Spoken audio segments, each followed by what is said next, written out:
Good evening and welcome to the August 1st meeting of the Glendale Sustainability Commission. All right. Meetings are broadcast live on Glendale TV, viewable on Spectrum Cable, Channel 6, and AT&T UVerse, Channel 99.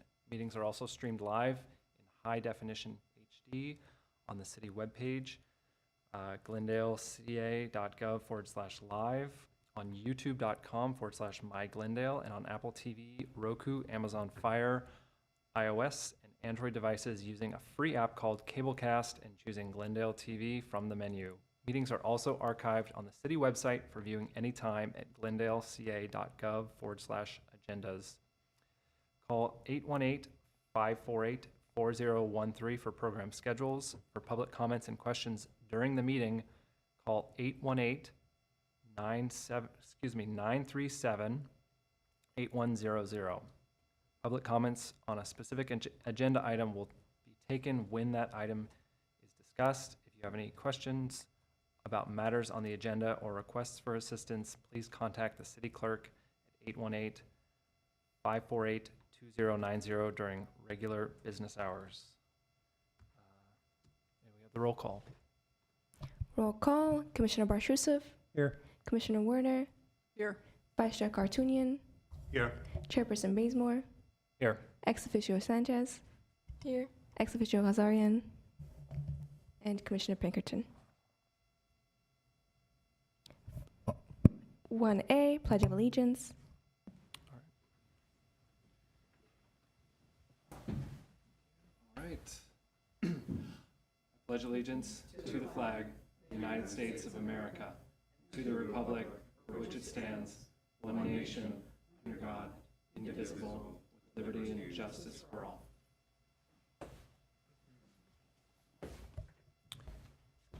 Thank you. All right. 1B, Land Acknowledgement. Right. We would like to acknowledge that we are holding this meeting in the city of Glendale on Tovagnar, the home and traditional lands of the Gabrielino Tongva people. We would like to pay our respects to the elders, both past and present, and the Gabrielino Tongva communities who continue to be stewards of this land. Glendale's history did not start with colonialism.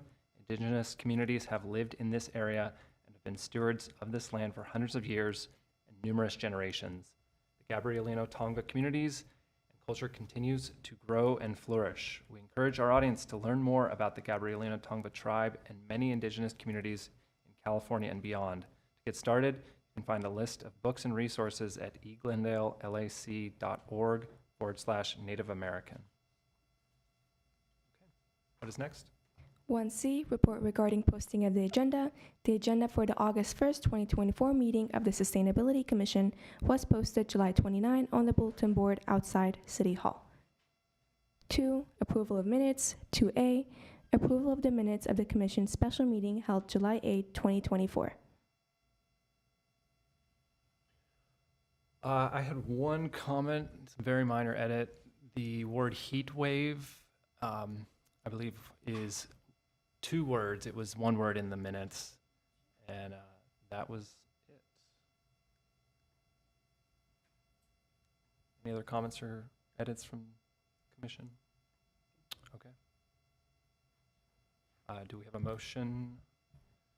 Yes. That would be to approve as amended. Yeah, I move to approve as amended. I'll second it. Roll call. Commissioner Barshusov. Yes. Commissioner Werner. Yes. Vice Chair Kartunian. Yes. Chairperson Bazemore. Yes. Item 3, board member staff comments. So I actually wanted to make a quick request for the commission to see if we might hold our comments and comments from the commission and staff and move up item, let's see, 6B. For the sake of time, our presenter has limited time, and so we'd like to move that item up, if that's okay. Does that work for the commission? No problem. Great. So I think, yep, with that, Nora, we'll move on to 6B. Alrighty. Item 6B, Integrated Waste Management, update on SB 1383 and city recycling programs. Good evening, Chairperson Bazemore and members of the Sustainability Commission. I would like to invite Mr. Etienne Ozarek, from Superintendent from Integrated Waste Management Division, to provide the Commission an overview of SB 1383 and the recycling programs. This was a request of the Commission to have Mr. Ozarek present. So, Etienne, please. Good evening, Commissioners. I'm very happy to be here this evening. We just submitted today our electronic annual report to Cal Recycle, so all of the metrics are pretty well fresh in our mind. I'm going to see how does this work? Oh, here we go. First, an introduction to the Integrated Waste Management Division. We have about 55 staff, of which most of them are involved proudly with the provision of services in the city of Glendale. And this is still, and the way it's split within the city is that we have 44 staff that are involved in the operational side of things, and about an 8-member staff that's involved in the administration part of it. Dean Miner is the superintendent for the operations, and myself, I handled the administration part of it. With regards to operations, we have obviously the refuse, recycling, and organics, as well as collection of bulky items, and as well as cleanup services, which include street sweeping, illegal dumping, and street beautification. My section, 8 staff, half of them, about 5, are in the call center, and the other 3 members are involved in outreach and compliance. The bulk of my conversation this evening, the 30 slides, which I'm going to run through as quickly as I can, because this is just kind of a shotgun blast of the programs that we have, so you have a well-rounded idea of what my staff of 4 are doing. So with regards to outreach and compliance, we've got managing contracts, franchise hauler performance tracking, SB 1383 compliance, and community outreach. Let's dig in.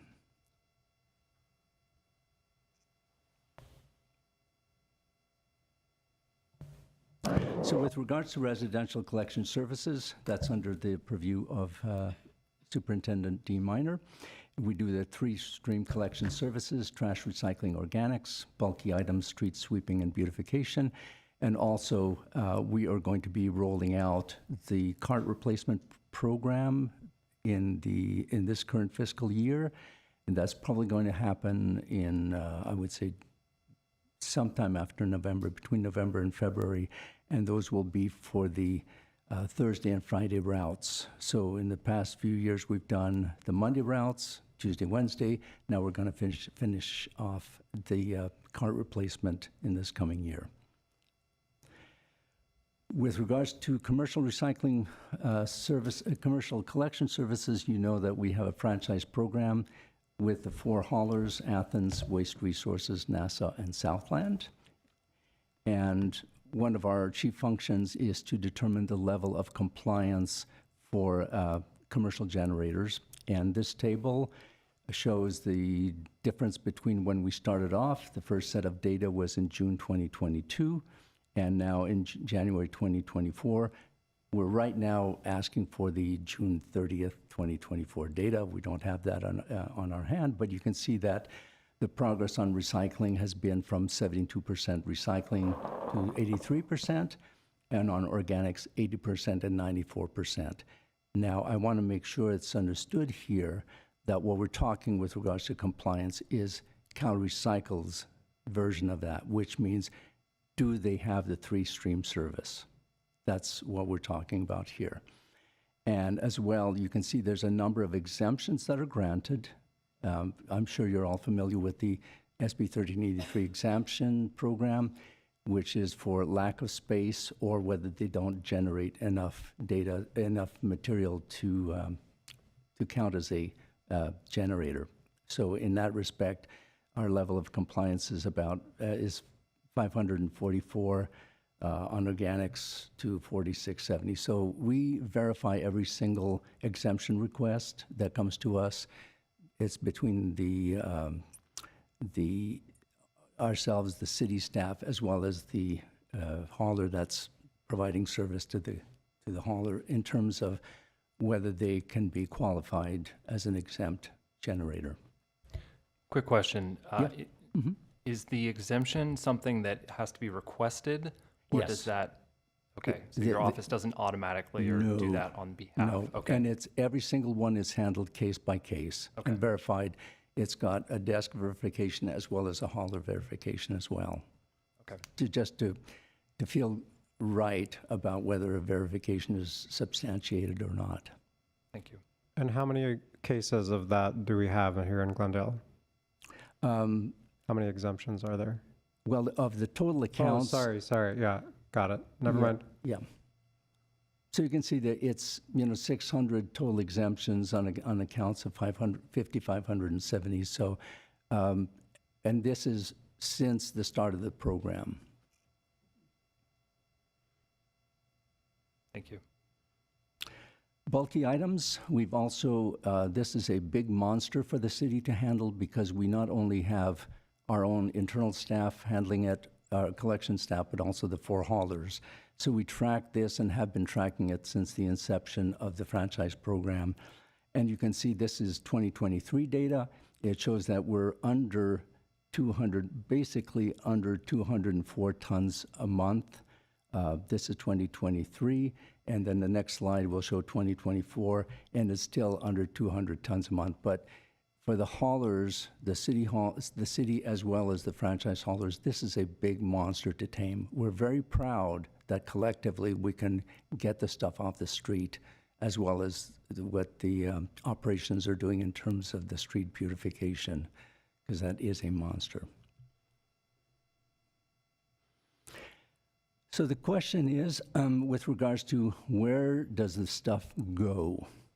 And so on an annual basis, we ask the haulers to report to us where they're taking their materials to.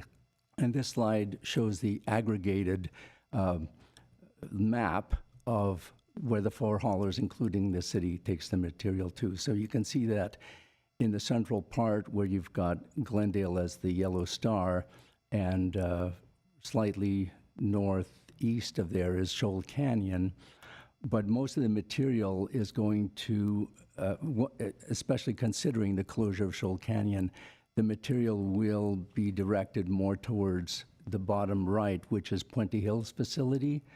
The one facility before that on the track is City Terrace, and also heading towards the northwest, you've got Sun Valley facilities. Quite a few haulers take the material to the Sun Valley facilities, and also for the eventual landfilling at Chiquita Canyon once it's processed. We also have one hauler, Waste Resources, that take the material to the south towards Gardena. But just to show you that we have to have places to put this stuff. So the other part that we're involved in is route reviews. This is an SB 1383 requirement. Each route, commercial or residential, must be reviewed every year for contamination rates. With regards to, because of the calorie cycle requirements, those route reviews, our information must be kept current. In other words, we can't just ask for this once a year and check the box. So every 2 months, the haulers provide us with information as to what routes were reviewed, and as well as our own residential routes. So this particular table shows the residential route review results in terms of 1,581 customers were audited, and there are the contamination levels by stream, in other words, organics, recycled trash. And the next slide shows the same information, much more complex, but it's with regards to the 4 different route review protocols that each hauler uses to evaluate contamination rates. So one of the functions of my 3-person staff is to make sense of this and just saying, okay, so what are the bad guys? What are the low-hanging fruits that we can do outreach on based on the information that we found for these, from these route reviews. And right now, we had done a pilot program this year for our residential routes, which we've just completed. We received a report just a few days ago, so we're in the process of shifting our outreach focus to be able to address some of the contaminants. Because as you can imagine, when we address outreach as a city, we have to do it for our haulers, but as well as for ourselves. What is the one message that we want to share with our residents about, here's the bad guys, here's the stuff that we want you to kind of address. As well, with the commercial contract franchise management program, we have call logs. We monitor the call logs not just for the calls that we receive, but also the calls that all 4 haulers receive, and also waiver and exemption requests, which are ongoing, bulky and abandoned items tracking, route reviews, outreach coordination, and all of these efforts are things that we have to internally know that we have a good finger on our pulse on all the activities of the commercial haulers.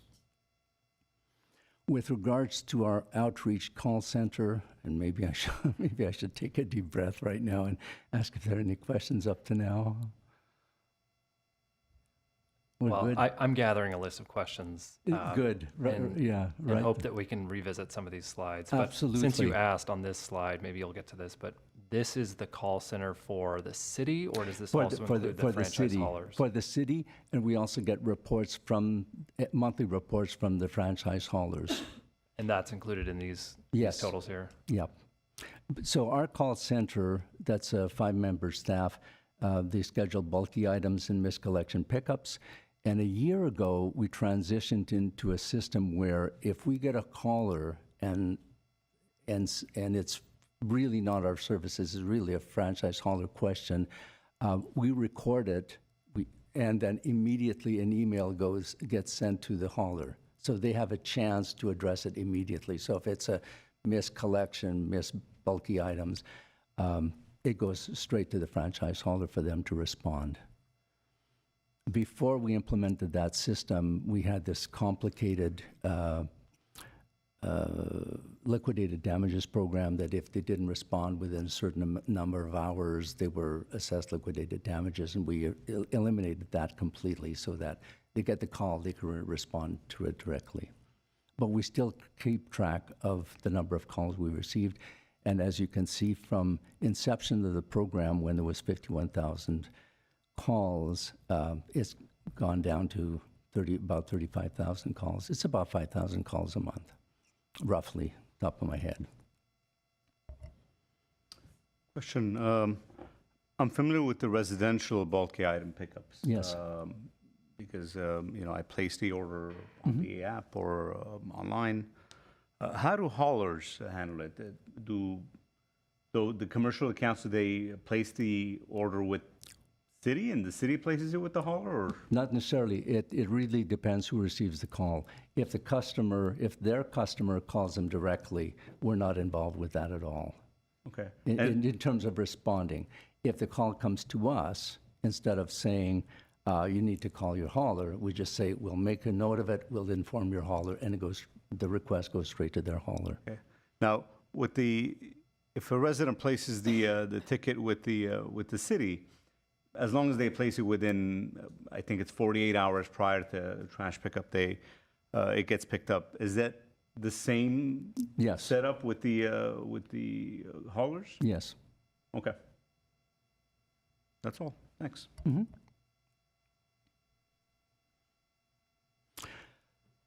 As well, because we're dealing with 4 different haulers and 4 different ways of doing things, we also play the role of coordinating all of the outreach messages. So we're involved in creating citywide messaging as well as reviewing the messages that the haulers are putting out.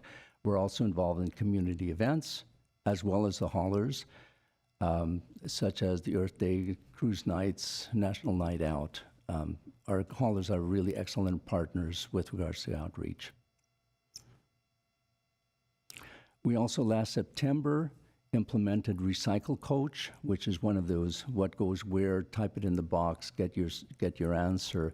And you can see from the trend here that when we implemented it in September, the demand for answers kind of leaped up. Now it's leveled off, but anything that anybody wants to know about with regards to missed pickup, bulky item pickup, can also be reported to us through the bulky item pickup. That's a really wonderful tool, not only for regular messaging, but also for identifying contaminants and getting the message out to the people who really respond well to having the Recycle Coach app. School programs. We have a wonderful program with Discovery Cube, Mr. Eco, Environmental Defenders, which is a free LA County program, summer camps, and we've also gotten involved this spring with the Glendale Community College. We gave not a program, but gave an initiative to the team's internship program and saying, how would you develop a organic waste diversion program? And we were working with about 20 plus students in that group. That not only made them aware of the environmental impact, because it was kind of a business development program, but also it allowed us to get to know some of the principals in that program, as well as providing us with an opportunity to field candidates, because we have a number of hourly positions that we need to fill. So it gave us the opportunity to see those people in action and provide them with an opportunity for further employment with us. So we're currently in the place right now where we're going to hire an hourly position out of this internship program. Enforcement, as you probably know from 1383, we need to have a robust enforcement program that includes notices of violations, penalty orders. This is not a program that is fully fleshed out in the city, I'll be honest with you. As well, we have a hauler permit program. Not only do we have the 4 franchise haulers that we all know about, but we also have about 19 haulers that are permitted to transport construction demolition waste or provide services within the city. So we also have to track their performance and their diversion, and also we're currently involved in auditing not only their records, but records of all permitted haulers, which includes the franchise haulers, in terms of the fees they pay to the city and also their diversion rate. One of the weaknesses, I would say right now, of the program is that the city does not have a diversion requirement on any permitted hauler. So we're still hovering at about the 36% diversion rate. Cities that have been able to accomplish higher diversion rates do so because they have a diversion requirements on the haulers. We also manage a recycling center, and this includes, making sure that we have the permit requirements with CalRecycle, monitor their performance in terms of the amount of throughput, the tonnage that they are coming up with. As well, we've had an issue historically, as long as I've been with the city for the last 5 years, with stormwater compliance. And so we are now trying to correct for stormwater mitigation efforts that will meet the requirements, the regulatory requirements now. So we're in the middle of doing that and addressing some capital improvements that will better mitigate for stormwater compliance. As well, with the recycling center, we're in the middle of a strategic planning effort, and this is something that's been on the back burner for about 3 years, but finally this year we have moved the needle on that, and it's to assess the effectiveness of the operation and to look at what do we need to do with this piece of real estate for the next 20 years, because a recycling center, a state-certified transfer station, is a gold mine. It's a very important asset to the city. And so right now, the goal of this master planning effort was to evaluate the operation, recommend immediate changes, look at the effectiveness of it, and recommend future changes that should be made, forecasting the streams, and especially in view of the closure of Shoal Canyon, which is imminent, is what do we do with this transfer station that's going to serve, because of its logistical positioning. I mean, it's just a great place to have it because it's not in a residential area, obviously. So they were, out of this effort, preparing 3 alternatives to continued operations and a plan for facility improvements. We're anticipating the results to be available in late 2024. The target is actually October 2024, and we've already received quite a lot of information that allows us to do the strategic planning on that. May I interrupt you? Yes. On the previous slide. As a resident and a customer, I recently tried to recycle a light fixture at the what? recycling center. Okay. The experience was less than stellar. I can tell you that the hoops that the resident had to jump through was discouraging, basically. It was a light fixture that had fluorescence, so when I first took it in, they said, you got to go home and take out the fluorescent bulbs and recycle those separately at an offsite at the fire station. So we did that. Took me several hours to deconstruct it. When I brought it back the next day, they said, oh, the person that you talked to yesterday was wrong. We can't recycle this. So I had to, put the light fixture back in the car, go home and put an bulky item pickup order, and then recycle the fluorescents at the fire station. It seems like the recycling center is more interested in the cans and glass that people come to sell by weight, and the electronics waste towards the right of the facility is sort of like an afterthought, and the staff there are almost annoyed that you brought in something. It was not just me. Several of the folks that were there had the similar complaint. We had to wait about 15, 20 minutes for someone to come and help us. And when they did help us, pretty much all of us got denied that day. And a resident does not know that, they have to take the fluorescents somewhere else and the electronics to another facility.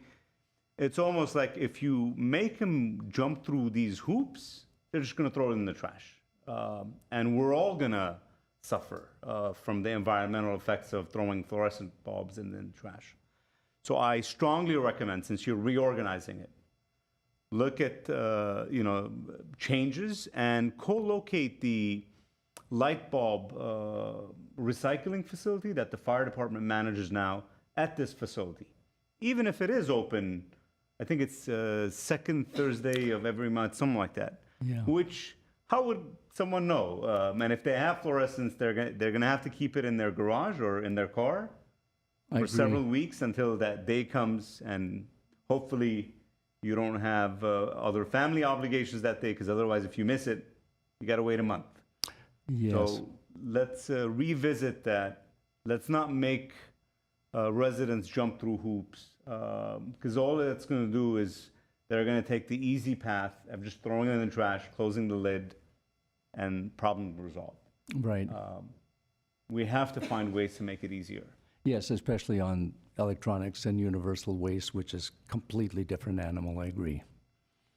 Thank you. Composting programs. We've had backyard composting bin distribution programs for years, and over the last 4 years, we've distributed 470 bins. And also, as you know, we've had the compost distribution events 4 times a year, and to which we distributed 40 tons, the first in 2023, and 2024, 20 tons. And new on the horizon, we're developing a partnership with LA Compost and the contract, which hasn't been executed yet, but it's been in conversation for some time now, is for a farmers market food scrap drop-off program, park and community compost hubs, and workshops, as well as a multifamily housing composting pilot. So that's new on the horizon. No, it really has to happen once we get the vendor lined out for them to be able to do, the research. My guess is with the farmers market food scrap drop-off program, I mean, we only know of one farmers market, which is in the north part of the city, and it would be to have a drop-off site that's close enough to that to warrant the logistics. But LA Compost is the agency that's been kind of in the trenches for a long time. They're the experts. We are not in this area. And as well as park and community compost hubs, they can be at existing parks, but they can also be at neighborhood areas. And we're particularly concerned about south of 138, those areas that are, prime for educating people about composting as well. 134, you mean? Oh, yes, 138 is way off. 138 is back in Ottawa. where it come from. Quick comment Yeah. on the events, the composting events. Yeah. I've mentioned this before here. What I've noticed on a few occasions that I've taken the kids get some composting material, and it's a teaching moment. There's usually contractors that come in with trucks, Yes. and it's all you can haul. And by the time the residents come in with their little buckets to get compost, the trucks are getting the most of it. I mean, the resident that gardens in their backyard can't get to it when there's 2 or 3 contractors that gobble up the whole load. We're aware of that. It's unfortunate that you get, we're not at the point where we're asking for police presence at those events, but we have certainly met some people that show up with trucks, and they're making it really clear they're going to take what they want to take. And that's unfortunate because they really spoil it for the rest of us. However, part of our initiative is to get, what I'd like to see is get away from those events and have a permanent site where people can come and get it at any time. Okay. And we've been working on that for some years. There's a site in Brand Park. David knows it very well. We've been there a couple of times. That's a prime candidate for that, just to eliminate the bottleneck for this material. Edible food recovery, that's another part of our compliance suite, handled by a third-party vendor that's also funded by the franchise program. We have 32 Tier 1 generators and 47 Tier 2 generators. They're inspected every year. This is the 3rd year of our program, It's very successful. It's an endless learning process for those generators because, as you know, in the restaurant world, there's a certain amount of turnover. So for us, it's not a check the box, we'll be back next year, but it's really a part of just educating them over and over again. As well, we're working with the food recovery organizations, the 7 that are in our area. And one of the changes that we've made this year, we've just started as of July the 1st. We have a contract with the same vendor, but now that partially funds for the collection of the material. So before it was just limited to outreach, what is SB 1383? Now we're getting beyond that and just saying, can we provide some funding for for the individuals within the contractor organization to actually collect the material when it's available and take it to outlets where they need it. So that's a new part that's happening behind the screen. Green Business Program, you've heard presentations not too long ago from our contractor. So here's an update where we've got the number of certifications to date, 77. And here in this table, we show the amount of environmental that has been reached with that program. It's a very successful. Again, it's one of these that are targeted to individual small businesses, and we're very proud of that program. The last two areas I'm going to cover, one is what's called Muelo and Cal Green, and in this respect, we only, that is my division, only plays the role of tracking. This is all managed by city planning, and it has to do with landscape ordinance and construction demolition projects. This is not an area that we ourselves manage, but when we report to Cal Recycle, we are the ones to say how many projects were affected by those two ordinances, and we can report that to Cal Recycle. And finally, this is a little bit of a monster as well, but we also track the procurement by the city because, as you know, SB 1383 requires the city to divert 16,307 tons equivalent of organic material. What we've reached so far for 2023 is 129.31, which is about 1%. So we still have a wide gap to bridge. And on that note, I want to add that all of our SB 1383 efforts, a lot of which, and I would say most of which, we are very proud of, we are going to be surveyed, audited is probably the better word, by Cal Recycle for our performance with SB 1383. We anticipate to be audited in this coming fiscal year. That was a lot. Yes, it sure was. Thank you, Mr. Ozarek? Ozarek, yes. Ozarek, thank you.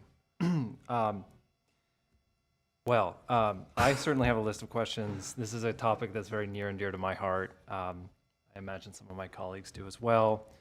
But thank you for the presentation. Lots to take in. Does anyone have anything they want to start with? Chairperson. Okay, I'll take it. Sorry, just to be aware of the time, Mr. Ozarek has to be out of here by 6:30. If there is questions after that, please write them down on the pieces of paper and we'll get all those to Mr. Ozarek and he will respond accordingly. Okay. Yeah, I'll be very happy because it's better than shooting from the hip to give you a more thorough response to any questions you might have or any concerns. Okay. I think starting on kind of the bigger picture more broadly, I am curious to know what you would say is the largest challenge, the biggest challenge right now in implementing SB 1383. I know that's a broad question, but what area specifically are you looking at that's going to be that is the biggest challenge right now? Fortunately for the city, I think we have covered a lot of good, solid ground, and we have a really excellent relationship with Cal Recycle. So I would say that overall, in terms of all the requirements and whether we can show good intent with our programs, I feel really good about that. I think the challenge that most cities face is that, the staff that I have 3 people on staff, and all of them have 1 or 2 years experience in this area. So I'm doing my best to mentor them and to bring them online and to, sort of bring them up to level. But in terms of having staff that is trained to be able to, you throw a ball at them and they run with it and they develop programs. That I would say, and I would say probably every city probably faces that challenge is, mid-level trained staff to be able to shape programs. Certainly. Okay. So it sounds like it's a matter of still building out the team, establishing that structure or that capacity, if you will, in the office. Okay. So going back to the slides, I'll try and think of some of maybe the bigger questions here. I'm curious, this may be a simple question, but in terms of hauling, you showed the map at the beginning. Is all of that done by truck, or do we have any rail hauling in the city? No rails. No rail. All truck. Okay. And then... So just to answer a question, like, just to give you an example, one of our trucks picking up trash or picking up organics, you have to imagine the truck is almost full, it's at its capacity. They have to drive all the way to City Terrace, and whatever the traffic is, whatever it is that day. And that's going to be a challenge because when you do close Shoal Canyon, when Shoal Canyon is closed, the trucks have to go somewhere, and that time factor has to be built into the new equation of their workday. Thank you for that. I looking at the map, like I am so curious to know kind of where each franchise hauler is going. Where all our haulers are going. Maybe that's something we could follow up with you on. I am kind of wondering though if the region, Glendale is partnering with some of our neighboring cities, or if you're aware of certain haulers kind of collaborating, if you will, on a setting up. I can answer that. I can answer that thank you. because in the as part of that recycling center future, we didn't just look at the recycling center. We looked at all three streams. Where does the stuff need to go for the next 20 years? And in that, we interviewed, that is, our staff and the consultant interviewed all of the facilities. There were about 25 interviews that were conducted with many of these facilities on the map to just say, what deal can we make? Are you interested in this? Are you interested in that? So we have all of that data already in terms of like the brain cooking in terms of options for us. Okay. This was work that we've done since February, March, April. So we have a lot of that information. It just needs percolating time. Okay. Maybe one more question for now, and then I'll hand it over to someone else. I'm curious to hear a little bit about why compliance is still not in place and what the issues are there for making that happen. I would say, well, a lot of the issues that come to us, a complaint or whatever, we try to have the hauler address it. So Sorry, let's just amend what I said. I meant enforcement. Yeah. I think. Yeah. Thank you. So we try to kind of just mitigate it as much as possible.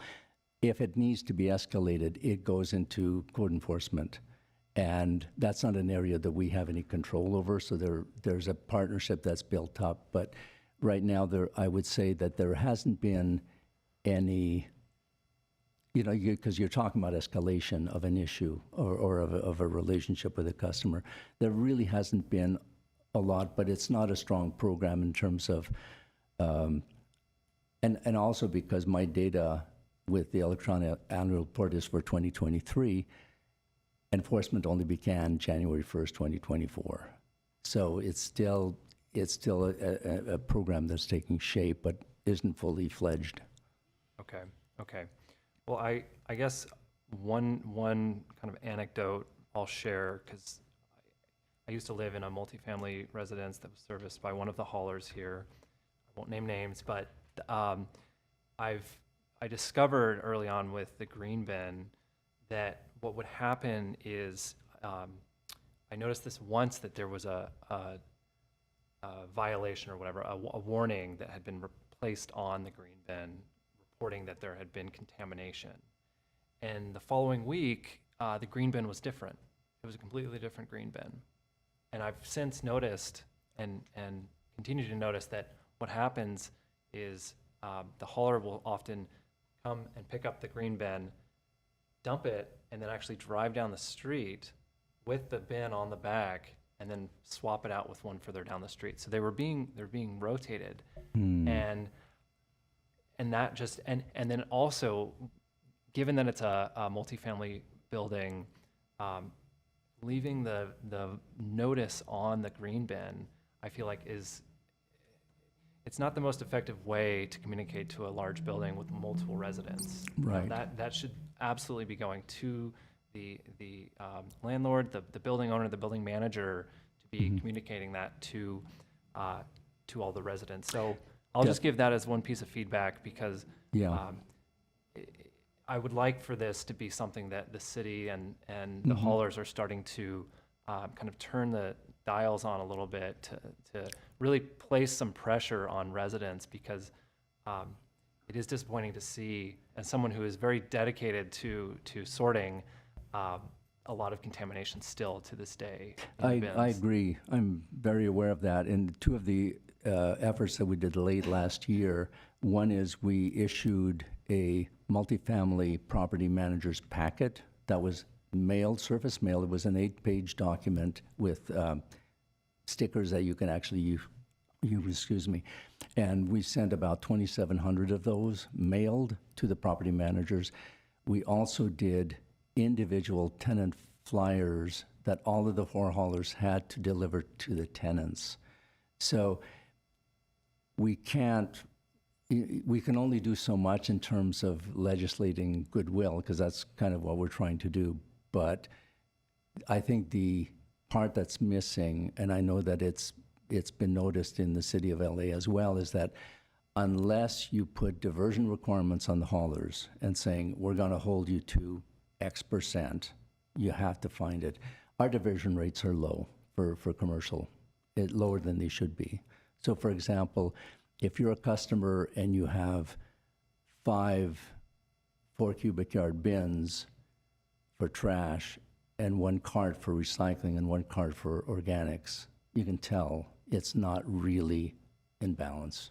You can tell it's checking the box because they have the 3-stream service, but it's not going far enough to really, because anybody knows cardboard, you can't, it's hard to put that in a 96-gallon can. It is. So I think Absolutely the next ramping up is going to be considering a diversion requirement, so that when they report to us data, we actually have more, they're held accountable to the tonnage.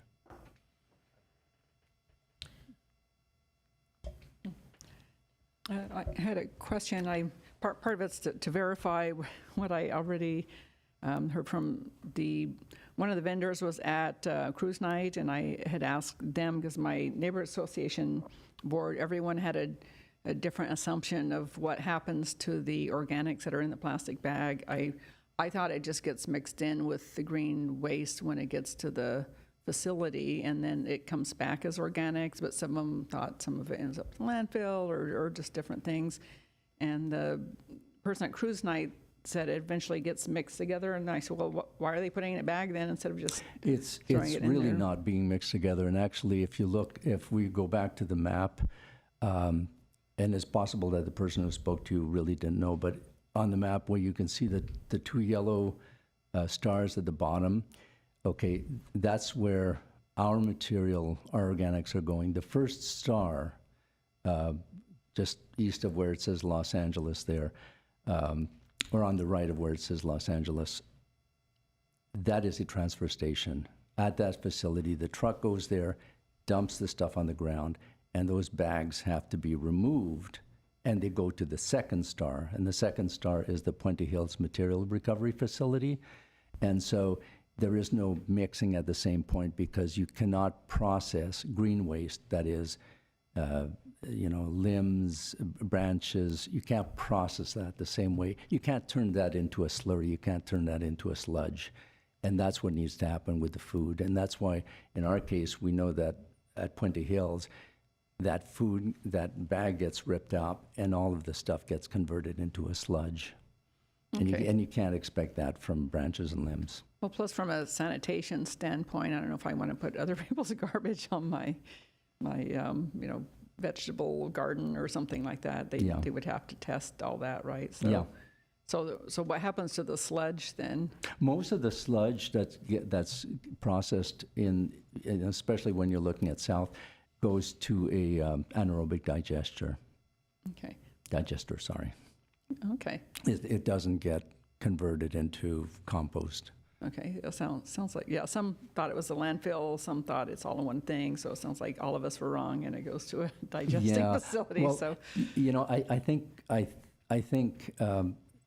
because this forces me to actually dig into it and just say and be able to answer a question like, what actually happens to this stuff? Like, do I know, especially for 4 or 5 haulers? So it's easy for someone to kind of make it up and just saying, oh, I think this is probably what happens to it. But I need to be accountable to these numbers. Yeah, and I wonder if it's going where you think it's going. Yeah.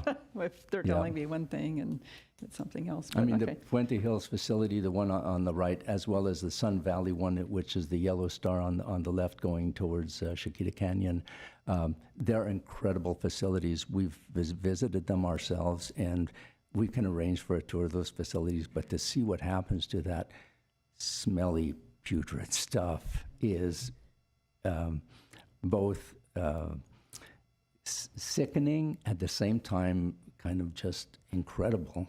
Like fascinating. Yeah, yeah. It's like, you mean you can actually do You this can't with look this away. stuff? No, no. That's funny. Okay, I think that was basically it, but just to echo what Commissioner Gartunian said, e-waste is a big problem, Yes. and it should be as easy to recycle an electronic item as it is to buy one. And I know some people from other countries say, oh, there's a certain day where you just kind of set it next to your trash or something. Couldn't they have, like, once a month, it's like e-waste day, and it gets picked up or something? Yeah, and the challenge in our messaging is we've got 5 haulers with 5 ways of doing things, and that's where it gets a little tricky to be able to standardize the message.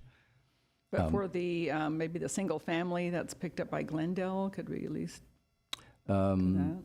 Well, it's hard because when people call, they often don't know if they're serviced by the city or not. They just want the stuff picked up. And so they want an answer, not if you're this is what you get, and if you're that, this is what you get. So we try to really standardize the message. However, the whole issue of electronic waste, I mean, we know that in our bulky item pickup, we pick up a lot of electronic stuff, and we manage it ourselves under a contract. The contract that's with the recycling center is actually a separate contract that the company has with a vendor. So it's all already 2 separate contracts. Then you've got the fire department handling it under a different contract, and that's why it's hard to kind of mush it into one contract or one message. Yeah, it seems odd the fire department would be involved in so much of that. Is it because it's considered toxic waste? But because it's hazardous. So we're actually not involved in that part of it, other than because it's universal waste, so that's handled by the fire department. Okay. Or a lot of elements. I can't globalize, but a lot of elements fall under universal waste, which is not what we're. It's as opposed to a Cal Recycle program, it's the Department of Toxic Substances. So it's a different agency. Okay. All right, thank you. Do you have questions as well? Yes. So let's split the time, and we have 2 minutes each. Go first. Whatever's left. I'll submit my questions in writing, so you can respond at a time that's convenient for you. I think the thing that I'm most curious about that I'd like to say publicly is the number of exemptions. So it looked like around 10% to me, which is not an insignificant proportion of customers. So can you tell me just in like 30 seconds how we as the city verify or confirm that these exemptions are valid Right. or warranted, I should say? Yeah. The number one factor that influences the decision is, if someone says lack of space, for example, it's not because they don't have the space, it's because can the truck safely service that container without damaging property? Can he safely access the container? So there's a lot of factors that says, this is a scrunch-up lot, I can't get my truck back there. So they confirm that? And Yes, they do. Case by case, every single one. Okay. Or in some cases where it's, a auto mechanic, for example, and it's a one-person business, and they say, I don't generate organics on then it's obviously, you can kind of just say, yeah, you're not going to get a lot of organics. It's not really useful to have one big 96-gallon container for a couple of drops of organics. Okay, and then my last question that I'll ask you here is, you mentioned the compost bin program. I've requested one and gotten one. I understand that they are recycled plastic. However, they're from, I think, Australia. I've brought this up before. Have we thought about using the old bins, cutting the bottoms, and offering them as compost bins, just as a way to repurpose that, wasted, let's call it wasted plastic? I don't know what's going to happen to it, but Yeah, that hasn't been considered, but the one thing I can tell you about the old bins and of course our bins as they're being swapped out, some of them are 10, 20 years old, but also in our contract with the vendor, they must recycle that material. They must give us, I forget what the amount is, but per pound, they have to pay us. And I know in the last contracts, the rebate was almost $90,000 in terms of the plastic material and recycling it. So it's not going in the landfill. It's not being crushed up. They have, by contract, they have to tell us how many carts, and they have to pay us to subsidize the cost of the new containers. got it. Okay. I know the city of Chandler in Arizona does this. They repurpose their old bins. So we'll follow up in an email, but thank you. Okay. What's the rationale of having multiple hauling contractors? Are we testing them out and going to weed out the least performers? Or? And, I'm sorry, but that wouldn't be a question for me. So Okay. that was decided on at much higher levels. Okay. When is their contract up again? There were 10-year contracts. Okay. So, whatever at the end of the contract, we'll decide whether we're going to move on with the same layout or. Well, also, they're subject to being audited. Now, I mentioned there's an audit that's being carried out right now on all of the haulers. This is a different audit. This is more of a performance evaluation. After year 3 and after years 7 or 8, if I recall, their performance is going to be evaluated as to whether they continue. Okay. Because for the layman, it's pretty confusing. Like, where do I live? Who serves me? Am I commercial? Am I residential? No, Well, and it's tricky for, because in our minds, in our regulatory CalRecycle mind, if you're 5 units and plus, you're commercial. But from a residential, resident, they say, I'm not commercial. I don't run a business. I'm a resident, But from, like, when I look at the graph and saying who's in compliance, in that CalRecycle mindset, if you're multifamily property, you're commercial because the relationship is between the hauler and the property manager. Well, hopefully the higher powers, the decision makers are listening and they're paying attention to the confusion that if I'm experiencing it, I'm pretty sure the lesser residents are Yeah, experiencing. and I have to say, like, our call center staff, because we have a direct line of communication with the resident that calls in. I mean, there's no phone tree, triage, dial 1, dial 2, whatever. And they spend a lot of time talking to residents and making sure that it's not just check the box.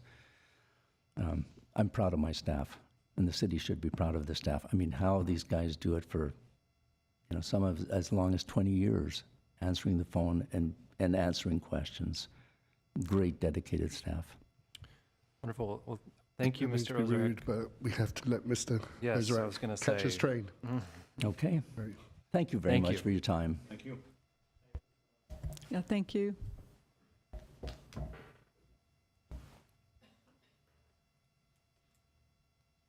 And thank you for using public transportation. What is next? Item 3, board member staff comments. Any comments from the commission? Sorry, for commissioners? If not, yeah, go ahead, I Alex. just want to, are we going to welcome our new, Oh. okay, cool. That's what I'm waiting for. probably next, but yeah, Nora. Yes, we have our new Student Sustainability Commissioner joining us today. Her name is Samantha Sanchez. Samantha, if you'd like to say a few words. Good evening, everyone. My name is Samantha Sanchez, and I'm very honored to be appointed and be able to serve my city of Glendale as a student commissioner. I am looking forward to collaborating with you all to work towards a Glendale that is clean, green, and safe. Thank you. Thanks for joining us. We're glad to have you. Yeah, welcome. I have a comment. During the June 17th Special State Sustainability Commission meeting, Commissioner Warner requested to know how many people had emailed for Action Item 5A, the Climate Action Adaptation Plan Draft Review. Those were 3 people. Okay, and just as a reminder, we should be forwarded those letters when they come to the commission so that we can see them. Thank you. Okay. Any comments, other comments from staff? All right. With that, let's move on to the next item. Can I Oh, yeah. just real quick? I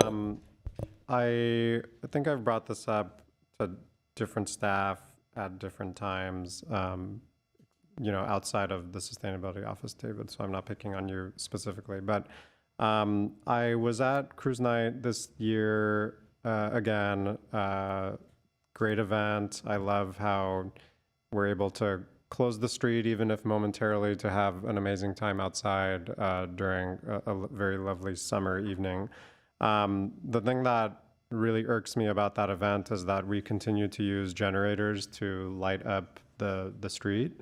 And it's just a very unpleasant experience to be breathing in those diesel fumes from those generators. So I know we have access to electricity. We use electricity to light up the seasonal lights and other things that are happening in the city, on the street, outdoors.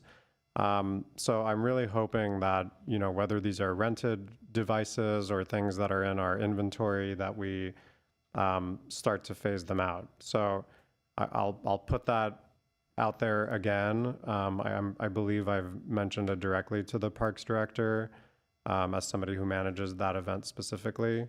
But there's other events going on as well. I know there's summer nights, summer night concerts. I think they were setting something up outside today. So before I head home, I'm going to walk over there and see if they use the generator like they did last time. So I just want to put that out there that, it would be really great, especially with these pedestrian-oriented events that we have, that we're not subjecting ourselves to these fumes. Thank you. David, what would we need to do? Can we, as a commission, pass a recommendation to make this move forward? Because I don't know if they're paying attention. It's very doable. I mean, some of these booths, the plug is literally right behind them, yet instead of using the Glendale Water and Power plug, they're using the generator. I mean, in my capacity at my job, I go to a lot of conferences, and you choose whether to have electricity or not at these conferences. And if you have electricity, you have to pay a premium, unlimited use, pay $100 or $50, and you have access to that electricity. If you choose not to use electricity, then you're dark. You don't use electricity. You don't get to bring your own generator. Can we, as a commission, vote on a recommendation that moves it forward? Because I don't know. I think the people that put together these events, it's they recycle the memory, and the way they used to do it in the 90s or 80s, they've recycled it over, and we continue to use the same way, unless somebody tells us, hey, by the way, there's a better way. And if I think these vendors, if they say this is the way Glendale operates, you either have to pay extra and use their plug or no power, they'll get on board. What do we need to do? Thank you, Commissioner Kartunian, for that question, and Commissioner Buttress too. So I'll respond to that in 2 ways. Number one, we do have it as an action in our draft climate action adaptation plan to look at replacing diesel and propane generators with renewable or alternative forms of energy. In terms of how we currently operate, what we can do is reach out to those departments that do operate the generators, ask them why they use the current generators that they use, and bring in a report back to the commission, maybe with representatives from those departments to discuss why they use the generators that they use. And then from that report, we can ask the commission to make their recommendation based on full knowledge of why we operate in the way we do. And I think that's probably the most appropriate way to do that. To be fair, a lot of times it's not the city department that's using the generator, it's these vendors, the contractors that come in and host a booth at the event. So if the city says, if you want to play ball in the city of Glendale, these are the rules. You either pay $50 or whatever. Maybe we want to make it free. Whatever. I'll leave that up to the organizers. But this is how we do business in Glendale. No generators. I think, I look forward to seeing something, a recommendation to these departments, whoever's organizing it, that we need to hold these vendors, the contractors, to a new standard. The way they used to operate and have these booths 20, 30 years ago doesn't work anymore. I mean, that's a reasonable low-hanging fruit that we can absolutely tackle. So Wonderful. let us see what we can do. I know we're not supposed to have a back and forth. I'll just say to David, I did share this with the Parks Director in 2022, and he said we'll look into it. So yeah, I guess if you can get an answer for us as to not an explanation per se, but essentially we are curious what it takes to get to that stage of not using these generators. And the wrinkle here is that the lights specifically at Cruise Night, they are city devices. I'm pretty sure, because they use them for the event. So I guess why don't we get a response, and then if need be, I will recommend that we take up an action, or you can recommend that we take up an action item and provide a formal recommendation. Is that allowed? Yeah. So why don't we do that once we have some information on it? I'd also this is about something else, so please.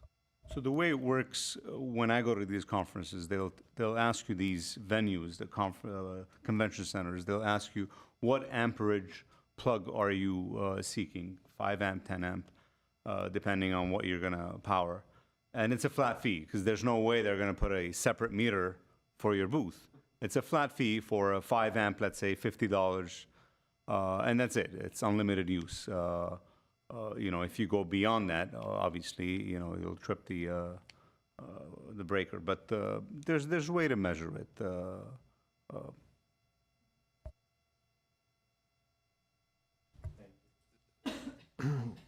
So while that was being discussed, it got me thinking a little bit more about our previous presentation, and I did want to see if we could put in the request. I want to make the request for us to possibly have Integrated Waste come back and speak on the food recovery specifically. That was something that I think we went through rather quickly in this previous presentation by Mr. Ozark, and I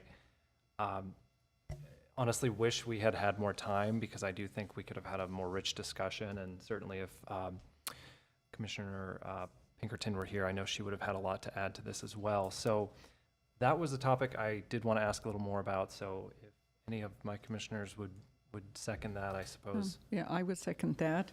I had asked in the past, or suggested that companies, restaurants or grocers or what have you that have been successful at that come and talk about that at one of our meetings. I did see the city council had some people come up and they were given awards during Food Recovery Week, but which was great to see, and that is a bigger audience, but it would be nice for us to hear from some of these groups and just maybe some information sharing, so other restaurants and so on can see that it's not as hard as it sounds or something, or maybe get some synergy going among the different food vendor Yeah. owners and so on, and to find out what the challenges are with that. Like he was saying a little bit about just getting the food from one place to another, like you need, like somebody has to pay that person to get it from point A to point B, the people that need it or who are going to distribute it Yeah. further.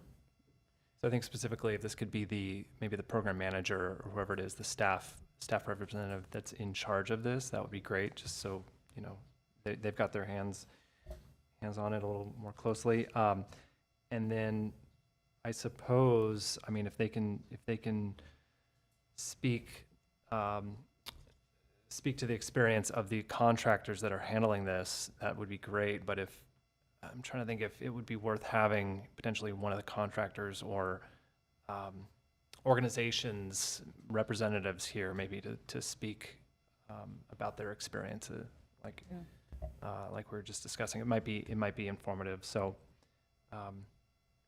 yeah.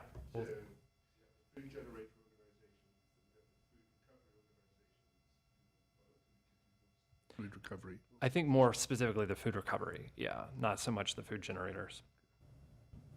Though that could be interesting, just hearing like what are their challenges, how are they partnering with these other groups? Because there's a lot of people in Glendale that don't think it's actually happening, and so I think for transparency's sake, so people know like, oh, I'm having to put all my organics in a plastic bag every week. Are these restaurants even doing anything? So I think it would give them some assurance that something actually is, being diverted from the trash and going to people that need it. Yeah, Mr. Ozarek did refer to Tier 1, Tier 2. So the Cal Recycle SB 1383, it's a stepped approach. So we had to do Tier 1 first and working on Tier 2. So we know we're in compliance with those different tiers as regarding what is required from Cal Recycle and being in compliance of SB 1383. And I know they're very proud of their compliance in SB 1383. Yeah. But yeah, we'll be happy to okay. do a whole session on Thank that. you. Thank you. That would be great. Okay. All right. So with that, I think let's move on. So what's next? Next is item 4, oral communications. Discussions limited to items within the jurisdiction of the Sustainability Commission. Each speaker is allowed 5 minutes. Sustainability Commission members may question or respond to the speaker, but there will be no debate or decision. The matter may be referred to staff for investigation and report. We currently have no callers on the line. Okay. Thank you. Item 5, action items. We have no action items today. Item 6, reports and information. 6A, EDF Climate Corpus Project, Equitable Participatory Budgeting Framework and Recommendations. Chair Bazemore and the Sustainability Commission can't believe that at the beginning of July, we hired on our fellow, Mr. Ben Marshall, to educate us and teach us about the process of participatory budgeting and how we may use that for engagement, specifically around engagement with our community and engagement around the Climate Action Adaptation Plan. And Ben has been doing stellar work on this for the last over how many weeks. He's got a couple more weeks with us. So today is an opportunity for him to present to you the draft report on this process, and then to get some feedback from the Commission about how they feel that this process could work within the city, work within different departments, and how to possibly move forward with such a process. So with that, I'd like to invite Mr. Marshall up to do his presentation.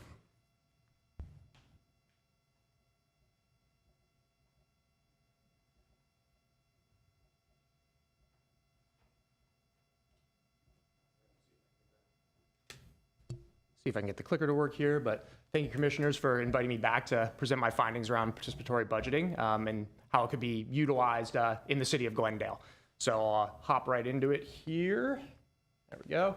So one thing I didn't do at the very beginning when I initially came in front of you was define the problem that we're looking at here and how participatory budgeting could help address that. So framing it around climate change and the negative impacts associated with it, it affects everybody, but underrepresented and marginalized communities are at a greater risk to experience these impacts. And these communities are typically don't have an equitable voice in advocating for changes for a variety of reasons that I'll touch on later on in the presentation. Therefore, how can we help foster collaboration between the community and the local government and create community ownership of decision-making processes to help raise marginalized voices and therefore voices as a whole to increase the resiliency of the city of Glendale in total? So I believe participatory budgeting can help address that problem. As a refresher of what participatory budgeting is, this is taken directly from the Participatory Budgeting Project. I'm going to say PB at times here to avoid saying that over and over again. It is a democratic process in which community members decide how to spend part of a public budget, so part of the city's budget, and it gives people real power over real money. That's kind of the elevator pitch of it there. So it's participatory opportunities for all. Marginalized communities, youth, the traditional voting bloc. It's a broad definition of citizenship, not just the legal right to vote and also a registered voter. It builds trust in government processes and within the community. Short-term successes leads to long-term engagement, so there's a civic engagement piece. And then it starts and ends with the community, from designing the process through evaluating the process and everything in between. And so that's a huge component of the engagement piece. So it's come up a lot, how engagement works, in the city government. It's been at the forefront. This is, I think, an easy win, as it is basically an engagement program with tangible, positive results at the end of it, be it through increased civic engagement from folks who were previously disengaged or had not been approached. The programs or projects that come out of the voting process that get put into implementation, or a combination of both. So I think it's a big win for the city if this process is implemented. We did have some changes to this from when I started. Originally, I was pulling out the projects contained within the CAP, evaluating it for how the phases worked, seeing what the prospective budget for these projects were, and then we were thinking, okay, we can take this now to the community, have them vote on it. What I kind of realized as we went through this and as I talked to David is that this wasn't true participation. This was kind of like we created a menu and you can choose from the menu. And now some folks, it's going to be harder to engage if they're like, well, I don't care about anything on the menu. I want to see X, Y, and Z in my community. So especially since, which this is awesome, that participatory budgeting has now been incorporated into the language of SG 5.1 as an engagement technique, it can kind of stand alone from the CAP projects. And that can allow these CAP projects to move forward, be used as an idea generating basis for participatory budgeting, but then it doesn't delay these necessary projects as identified from going through a voting process that they're just going to happen anyway, and allows the community in tandem to really create other actions that it wants to see. So we moved more to that scope. Now for kind of the ask, to reiterate what David said, it's mainly that you all have a variety of expertise on the commission here, and how, if you're liking this framework as I present it, how we can make it more actionable, like steps that you can see in addition to the next steps I identify to make this an actionable process for Glendale. So we'll dive in here as well. Forgot I had the clicker. So just wanted to touch on and say thank you to research contributors here. This is not a comprehensive list, and really I wanted to display just how much outreach is necessary to do a process like this, but how much enthusiasm there is too. This is everybody that I was actually able to talk to, and that's internal and external stakeholders in the community, in the government, and regionally and nationally as well. And there's still more to go. So moving forward from there, there we go. So that leads into my research and outreach gaps, starting with a quote here. When I open one door, there are 5 more behind it. I'd like to say that was Albert Einstein that said that, but that was me literally every single day. I said it to David a few times, and it's awesome. There's so much more to learn and so much more to do, but it speaks to that this is a long-term process. There's a lot of background information that we're still gathering to make sure that we can create a strong foundation to move this forward. So in that vein, there needs to be more conversations and follow-ups with CBO as community-based organization and other stakeholders. We want to keep folks engaged, and now that I'm forming this framework, there can be more direct asks around certain topics, so to continue that conversation when people are interested. Additional departmental contexts now that have been identified, specifically like what legal requirements we might run into with this framework, like how do we work around things we might not be allowed to do? Can we do everything that's laid out in this plan? That would be kind of the next step now that it's formulated. And then metrics as well. That's a tricky one. Participation is easy to measure, who did what when. Impact is harder. And how do you disaggregate a process or a program from other ones that are working in tandem to collectively uplift folks? And other municipalities are struggling with that too. There is some pre and post surveying, but how do you quantify the qualitative, basically? So that's a next step too, and a gap I was getting to, and it's a hard one to bridge right now. So getting into it as well. So a working definition here. I use marginalized, underrepresented, at risk interchangeably. So Rincon Consultants came up with these 4 categories, and my recommendation is that the city adopts this, especially around the climate space, on who would be considered at risk. So high outdoor exposure, under-resourced, societal barriers, and health concerns. However, we do need to humanize this. So what do these categories include? Again, this is not all-encompassing by any stretch, but historically BIPOC communities, so Black, Indigenous, people of color, and that can be based on historical racism, redlining, glass ceilings, things of that nature that have pushed folks into harder situations as it comes to climate. Immigrants, especially those with limited English proficiency from a participation standpoint as well. Low-income individuals and families that might have substandard housing. And then, of course, unhoused individuals or people experiencing instability in that realm. So, and then just as a reminder, I know you all have done training on this, but when we talk about equity versus equality, the reason we're targeting underrepresented and marginalized groups is typically they have less resources and less access to even advocating for those resources. So there might be more resources need to be dedicated to certain areas of the city, certain groups than others, to lift everybody up to that equal footing. So that's represented. You don't give everybody the same style of bike. It has to fit the individual. And then one more kind of ground truthing thing here. This is the vulnerability map that Rincon came up with. Darker areas are more at risk, more vulnerable. I overlaid this in ArcGIS with community resources and identified organizations and facilities, which are the blue dots around town. So otherwise there's schools, police stations, hospitals. And it's just kind of a visual representation of how far away some of these access points are for folks in these more marginalized regions. Now there's a cluster of blue dots there in the middle, but that is where we're sitting. Basically, there's a lot of things housed right here around this campus. So those are community organizations that might do more work, like GUSD as an office just down the way here, right? So things of that nature. But basically what Rincon did is they used one specific, they used a bunch of different specifics as far as their research goes. It's CalAdapt. They also use ground truthing and other metrics, but it kind of gives a social strata there. I also looked at CalEnviroscreen, which is the pollution data. If you overlaid those two maps, you'd see something super similar. I just didn't want it makes the map very hard to read. So it's just to say that I believe these are very accurate areas of at-risk and vulnerable individuals in the community. So if we're getting into the actual... Sorry, one quick question. So you may have just mentioned this, I'm sorry, but the shading, can you explain what the shading means? Darker shading is considered more at risk for negative climate impacts. Okay. I don't have the percentages in front of me. Theirs, I believe, if I'm not speaking out of turn, they came up with kind of a proprietary metric. In the CalEnviroscreen version of it, it's almost like not parts per million, but something similar to that particulate matter generally. You can aggregate that in different ways based on what you want to look at too. Got it. Thank you. Mm-hmm.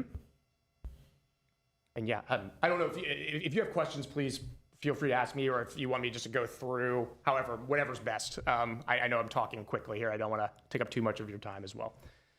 So the framework for participatory budgeting, getting into the process here, I'm going to go through these 6 phases, and then I will talk about the budgeting for this, like what this costs at the end here. So that will be coming as well.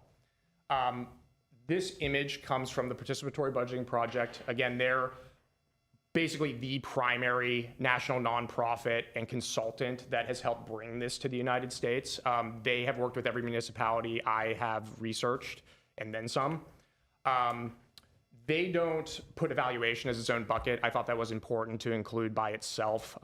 It's because it should be happening throughout the process, but it's important to just kind of like talk about it alone when we're starting a process. So again, this starts and ends with the community, from designing through ideas, turning those ideas into proposals, voting on those proposals, and then implementing what the top vote getters propose, as long as it fits into the budget constraints and whatever else that the steering committee comes up with. And then we evaluate everything, make it better for the next go around, and it builds on itself in an iterative process year over year. So we'll touch on planning and design. This is the longest step. Looking at about 7 months on this process. And I did base this data both on municipalities I looked at and also consultant-related timeframes on like minimums and maximums, and kind of took some averages across the board on that. So 5 months for planning, that's because there is a lot of outreach needing to be happened there to gauge capacity to be involved from kind of the stakeholder level, departmental level.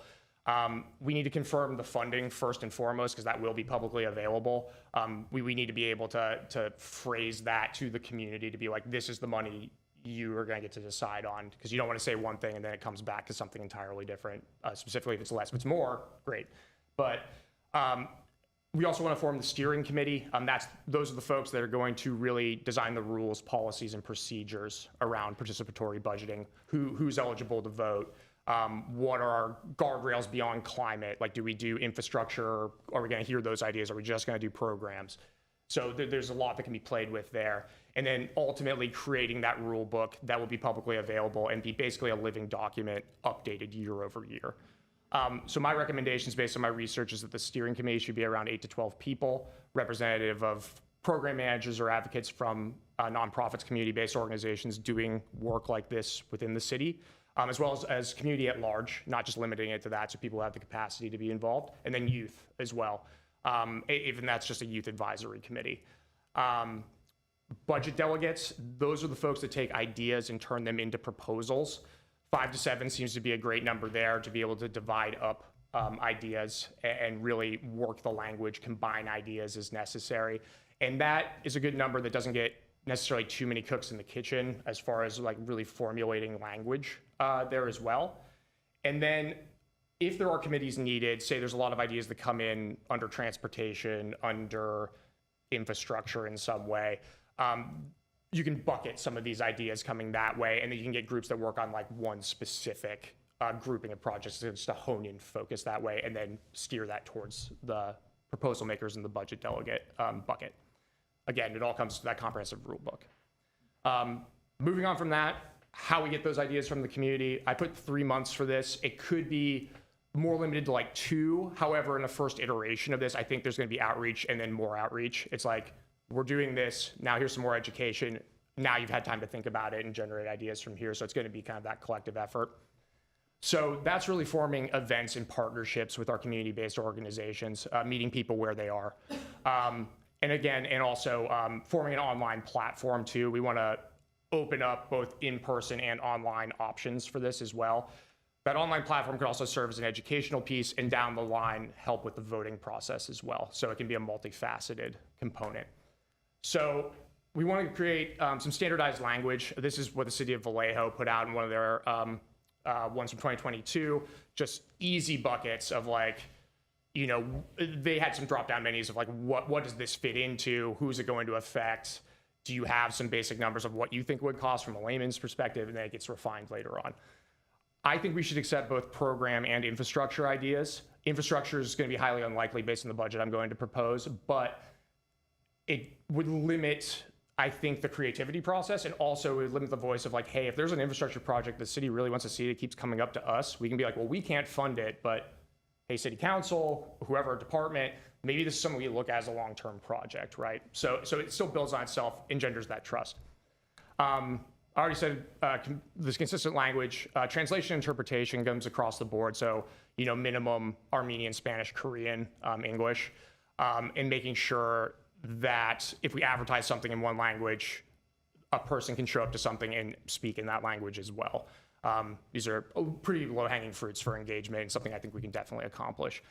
If you can go back. So One last thing was using the CAP projects as examples. So even though we pulled that out, I did the back of the envelope budget stuff for that, budget calculations, not stuff. So we have the language for that, and that can help form the basis of ideas that the community can generate. Because sometimes you give a blank slate, you're like, I can choose anything. I don't know what to choose at all. So we can do a framework that way. So next slide, thank you. Okay, so this is where it gets a little interesting. So on the proposal development, 5 months, there's a lot of work on the front end in what I'm proposing here, and I want to model this off of what LA Repair does. And what that is basically taking the ideas, forming them into RFPs, more or less. And so it would be like a request for a proposal and basically making the city a grantor. Now, of course, there's going to be legal questions around that. They had to change some of their policies to be able to do this. But what we hear from internal staff is, what capacity do we have to do things like that? This would flip that to more of an oversight, and if this is housed in the sustainability office, as I'm going to recommend, from that perspective, and based on reporting and monitoring rather than direct implementation. And I think it's a win-win here as well, because it furthers community engagement. You're engaging local nonprofits that are already doing work in this space, otherwise they would not submit an RFP. So you're furthering a mission statement of a local organization. The money stays in the community. It can help a nonprofit become more robust. It can help further grant opportunities for both the city and these nonprofits or CBOs as they partner together. And basically just engenders more trust. You're using an organization that already has trust in the community to then further that. You're not introducing something new or introducing necessarily something foreign where they have to build relationships. You're mitigating that to begin with. And also, because of the RFP is having to include a budget, that's their ask, then we know if they get voted for, they make it to the ballot based on some metrics on this like proposal development, as you can see on this example here from LA Repair. As you evaluate, top evaluations could make it to the budget, or to the ballot, excuse me. At that point, as soon as the money's released, they can start doing it. We're not releasing money, finding someone to do it. They have said how much money it costs. Okay, we've approved it, and go. I recommend that the organization should be local nonprofits, history of engagement. There can be metrics around that, how many years. It's kind of up to the steering committee, or partnered with one. That's the model that LA Repair uses. And I also think there's going to be some organizations that could submit multiple RFPs. I think it should be limited to one per organization. Spread the love is what I put on there, to build that trust. You might not get the most cost-effective RFPs from that, right, or the proposals that come back. But as one of my contemporaries in the city of Seattle who runs their program, Manda Silva, said, he's like, the process is the work in a certain sense. Like, this is an engagement project too, so it builds on itself for these tangible results. So the more that you can get involved, it builds capacity for other organizations to continue work like this. I think it should be limited to 1 year from the funding is released, get those tangible results quickly. Long-term projects are great. However, it's hard to keep people engaged when they're like, I don't even know if I'll be here when it comes to completion. I've dealt with this on my own in a nonprofit setting, it's hard. And then no more than 12 proposals on the ballot, just from capacity of everyone and a decision-making process for the community. So I know I spent a lot of time on that slide, but we'll go to the next one here. Voting, 2 months for that is my proposal. The first month being the design, translating, finalizing ballot language, making sure we're having educational materials appropriate so everybody can access what is actually on the ballot. It's almost like that blue book style design. And then the second month would be actually holding voting events throughout the city and online. I recommend that's ranked choice. Top 4 choices if we use a 12 proposal system, because that's about a third. That seems to be standard practice. Now voter fraud, super rare. However, you still want to have policies in place, that people are, only voting once, things of that nature. So self-attestation that I am eligible to vote based on whatever parameters that is. I live, work, play, however that language is phrased. And then having a digital platform that can disaggregate and track.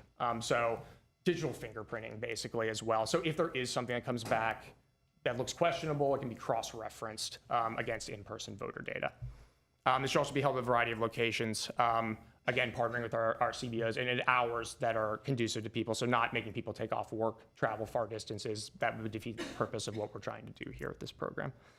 And again, as I said, youth age 16 plus is kind of what I recommend, 15 to 16, that high school age, and then that broad definition of citizenship as well, everybody who lives, works, plays. Implementation, we won't have to take too much time on this since we said 1 year earlier. The interesting part of this, I just know this from personal experience as well, and this mimics, again, LA Repair was a big template for this. Nonprofits generally don't have a slush fund and an RFP process where you're getting reimbursed at the end of the project. You're living hand to mouth in a nonprofit because you're putting everything into action, basically. Some in payroll, but there's minimal overhead, minimal holding on to funds.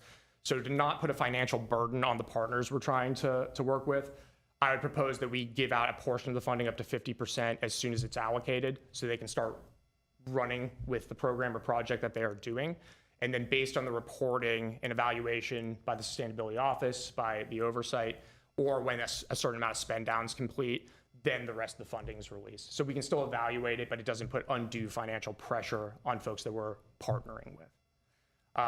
We can go to the next slide there. Then finally, evaluation here, and actually you can hit 2 clicks. It's ongoing. HEAT projects, it's reviewing everything. The programs as they go into place or projects, the process itself, and then utilizing engagement metrics. We want to track this year over year is my recommendation, obviously to build a basis of data, and then develop implementation metrics. As I said, that was already a gap. But 2 here that are important, I think, to include are demographic data, seeing what swath of the city is really participating in this, and then accessibility data, how accessible was this program? And we can get that feedback through pre and post surveys, for one. You know, sometimes that's not the most robust or who's actually participating in that, but how we can start to develop metrics around that. But again, the process part is super important as well as the end result. All right, budget. Spend a little time on this. I believe that this should come out of not necessarily any one department. It should be like discretionary funding allocated to its own bucket here. It allows for the most flexibility of the funding because there could be a variety of ideas, things we haven't even considered that could come from the community that we could deem as feasible. That being said, I advocate this housed within the Sustainability Office, just within the purview of kind of the cap there too. The $2 million budget for projects came from a variety of standards, one of which is 1 to 10% of a city's budget be dedicated to a process like this. That would put us at $10 million for the first iteration, which seems very aggressive. So I didn't recommend that. The second one was about $1 million for every 100,000. And that falls more in line with what Vallejo's doing. Their most recent data I could find, there's about $1 million they put towards it, and there are a little over 100,000 people. With us being around 200,000 residents, $2 million seemed the most appropriate.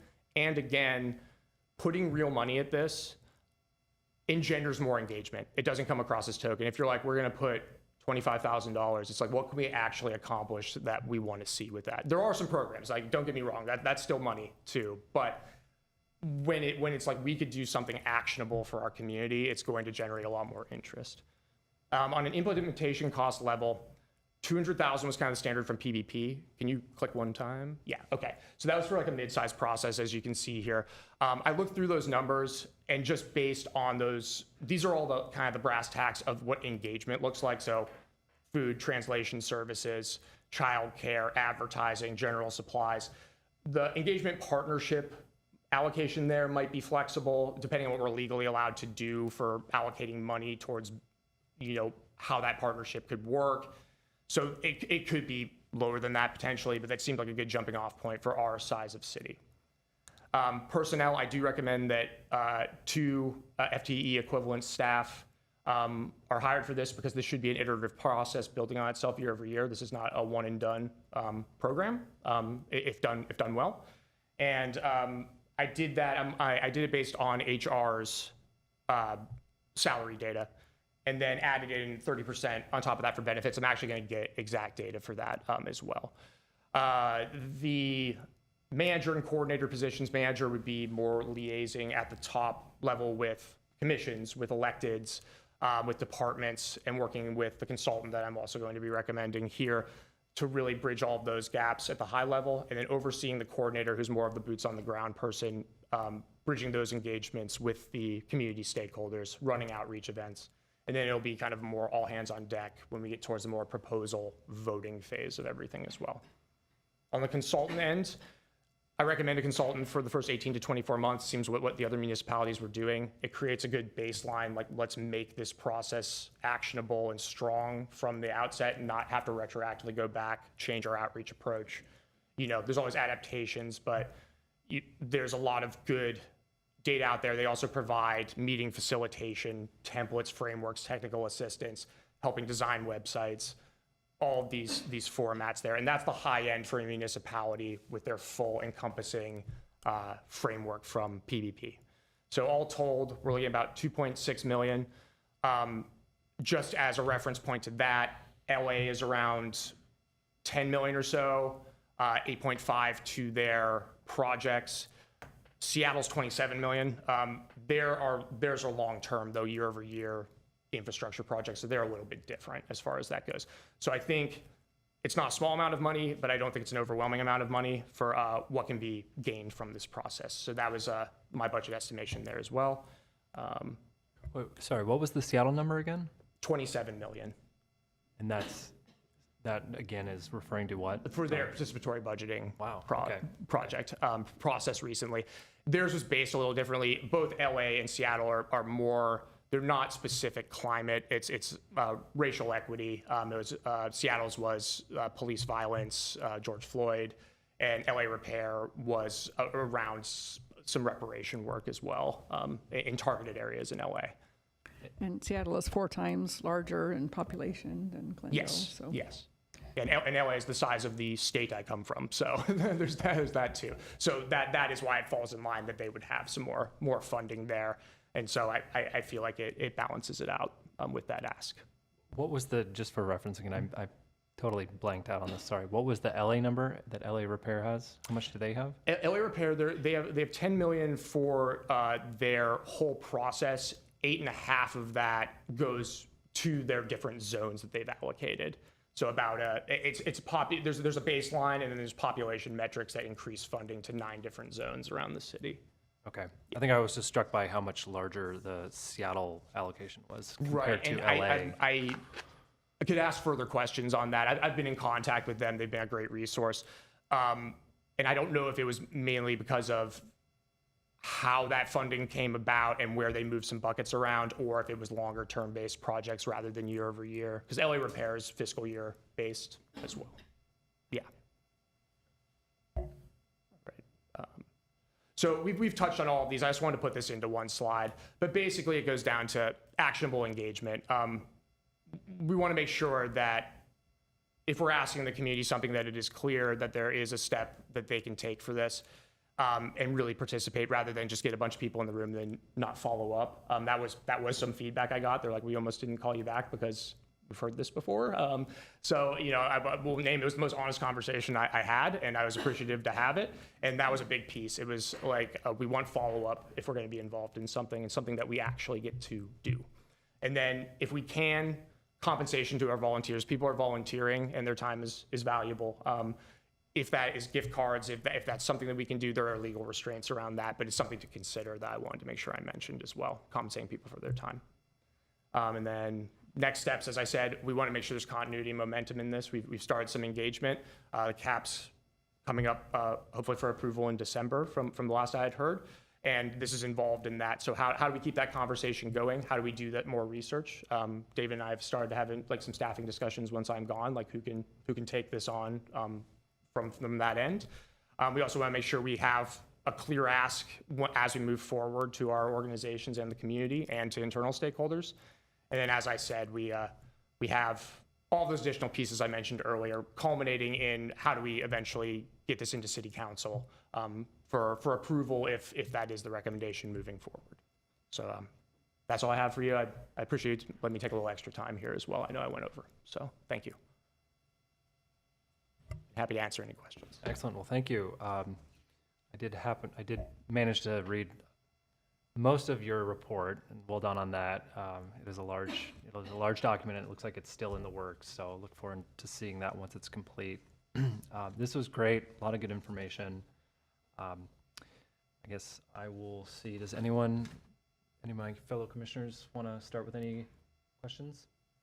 I don't have a question per se, but just a comment. I think it's an interesting process to implement in the community, and I also like the consideration of implementing an option for like teenagers my age to also participate, so like people my age could start thinking about how the government can help adapt for their needs too. Thank you. Yeah, I think it's definitely important. I've done a youth advocacy piece before, and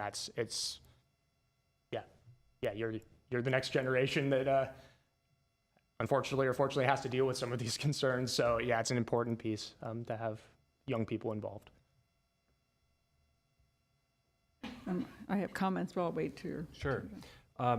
If you could go back to the the makeup of these different groups. I forget what the title of the slide was. A little further back. Might have This been one. planning. Yep. Yeah, the next one. Yeah, the next slide. Yeah, the planning and design. Would you mind just going through again what the different groups are and what their functions are? Absolutely. Yeah. So the steering committee is kind of the leadership, so to speak. And so they are going to design what this process looks like, what our policies and procedures are, and how we're going to move forward, like how we're going to do voting. There's departmental input as much as staff capacity allows. And then if the 2 FTE staff were present, that would be the role to help guide this process. And that would be a makeup of community stakeholders. Again, that's another gap is people have a lot of interest. What capacity do folks have to participate? Because it does take some time commitment, right? So, and then budget delegates would be the folks that take the ideas that are generated by the community, consolidate that, again, with some staff input, see what's feasible, can reject out of hand what just doesn't meet the parameters set by the steering committee in the rule book, and then start forming those into the proposals that would be the RFPs. What I know other municipalities have done is 3 people work on evaluating one RFP. Actually, let me back up. So that would be, they would form kind of the RFPs. Once RFPs were returned from organizations, they would also evaluate the RFPs that come in and score them on that evaluation matrix. So you would generally have 3 people score the same one and kind of take the aggregate number. If there was this is LA Repair, I directly talked to them about this, how they did this. They said if it came back with some completely out of control number from one person compared to the others, they would send it to a 4th person. So you divide it up that way. And so they would also then make recommendations to put certain proposals on the ballot based on that scoring, publicly available scoring matrix. So that'd be another thing the steering committee would do too, is validate a scoring matrix as well. And then if there were committees to specifically work on specific ideas, say a lot of transportation ideas were coming in, maybe you could have committees that consolidated ideas into more of one formulated idea, overarching, to then take to the budget delegates to be okay, how do we make this into a proposal that an organization could then bid on to put into implementation? There are some examples. One off the top of my head was a youth community-driven garden. I believe that was in LA, and they kind of combined that with youth outreach and engagement education. I'm not sure that this was hybridized, but you could put it in that bucket. You're okay, this is an actionable thing someone wants to see. Someone wants a youth program for education around climate. How do we push these together? And now we can build that into a proposal. Okay, that's helpful. So the steering committee, it sounds like, would be made up of, like you said, the staff that are working on this, the PB staff, and then potentially the consultant, or would it be staff from the city too, or would this be community-based organizations?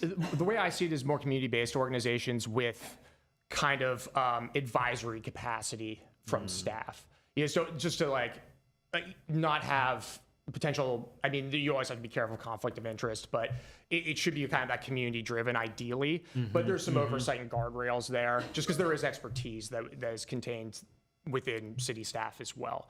So it would be mainly community members, so leaders of these organizations or program managers or representatives, and it could be community members at large too. Okay. And then moving further down, I guess, or separately, the budget delegates would then be also community members, or they'd Yes. still be in kind of a CBO leadership capacity?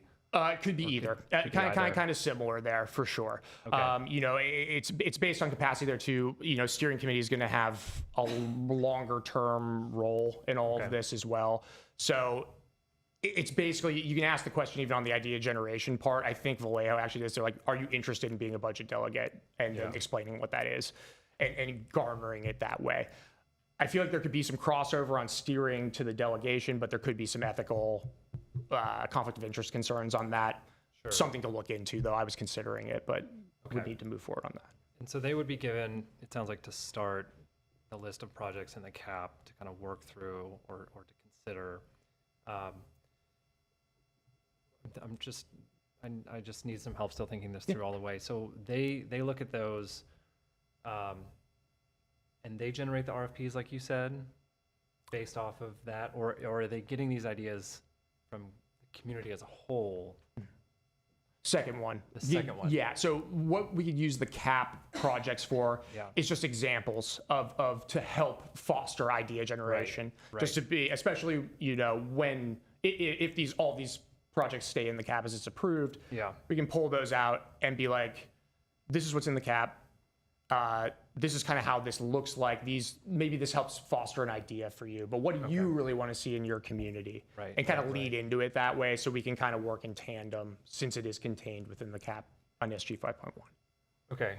And then that makes sense. And then the voting would be done by also the community, or how would the voting take place? Yes. So yes. Start and end with the community. So it is open to all of the community to vote, or whatever parameters are set by the steering committee. You know, it's if you live here, could be the full parameter. Could be if you live and work here. Could be if you live, work, and have a student that goes to school here. That is the steering committee to come up with the exact parameters of who is eligible to vote. You know, I recommend as broad bases as we can. The point of it is to get as wide a swath of everyone, especially folks who can't or haven't otherwise been engaged for traditional elections. So it is a community vote and held in areas where people can easily access. And it's a longer term than just like an election day because of the competing schedules. We don't want to overburden folks to have to take off work, find childcare, et cetera, to participate. And it allows for further education throughout the process too. Okay. That's helpful. Thank you. Anyone else? I was wondering if you spoke with anyone on the Community Development Block Captain Program? I have Or not. Block Grant Program, I mean. Oh, the block grant program. I did not directly. I looked into it a little bit just on an more academic level, because Vallejo has used a format like that for theirs. I don't, and what further research, honestly, that would need to be done with some of that. There are some restrictions around, I think, and I might be incorrect on this, and I apologize, how certain population metrics work, and how you can base that, like whether you can qualify for getting money that way. Now you could form a framework around that, like 70% has to go to XYZ based on a block grant framework. But I am not an expert in that. I didn't talk to anybody internally about that one yet. Yeah, it serves pretty much the same population, people that are low income, marginalized, immigrant communities, seniors, and so on. So, and people with disabilities. So it just seems like rather than, I just feel like we're reinventing the wheel a little bit, because this program has been in place for a really long time. There's already a steering committee. They get millions of dollars a year through the federal government that gets divvied up by these different groups that are organized. You know, a lot of them have been getting grants, you know, year after year for many years, and they're established, you know, community development organizations, you know, like YMCA, Essentia, Hamanetman, ones like that, and it just seems like there might be a way to tap into that, like to add something to that that's more focused on sustainability. I think there's a lot of overlap. The community development block grant programs about housing mostly, and to keep people from becoming homeless, or to reduce blight and that kind of thing. But where it intersects for things like, putting in charging stations or solar in apartment buildings that offer Section 8 or other low-income housing, that kind of thing, that there's some synergy we might be able to do to piggyback on that. So it's really worth looking at what they're doing, maybe talking to some of them. And I think you could give them a lot of advice too, because I don't think they're doing a good enough job of reaching out to diverse enough communities, because it is kind of the same groups year after year that keep benefiting. And I have a feeling there's some of these harder to reach communities that just haven't connected with those funds. And so maybe that's something that you might be able to help them with. Some other outreach is like, in the morning on a weekday when it might be hard for people to take off, and it's put on, the website. Well, not everyone has a computer, not everyone would even know to check for that or understand it, and so on. And all the materials seem to be in English. And so I just think there's a few barriers to participating for some communities. And so I think that, conversing with them you might be able to shed light on that with them, and then they can share what they've been doing as well. That would be my advice. Absolutely.